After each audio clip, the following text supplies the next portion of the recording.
તમે જનતાને નોકર છો.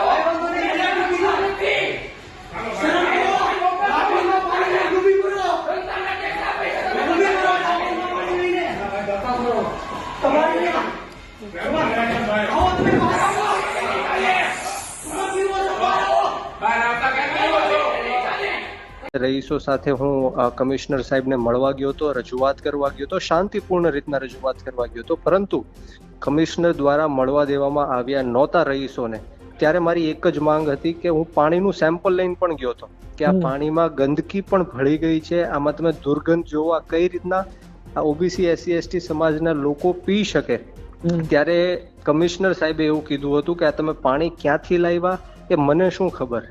એટલે આવો દબાવવાનો આવો જવાબ આપવાનો એમનો પ્રયાસ હતો. ત્યારે મેં એમ પણ કીધું હતું કે સ્કૂલે જતા બાળકો, નાના નાના ફૂલકાઓ જ્યારે સ્કૂલે જતા હોય છે ત્યારે કિચડમાં જઈ નથી શકતા અને ગંદકીના કારણે રોગો ફેલાય છે. તો એમને મને એવો સવાલ કર્યો કે મને રિપોર્ટ આપો કે કેટલા રોગ ફેલાણા, કયો રોગ ફેલાણો. ત્યારે 100% આ ભારતીય જનતા પાર્ટીની જે સરકાર છે એ ભાવનગર મ્યુનિસિપલ કોર્પોરેશન છે એ નિષ્ફળ ગયું છે.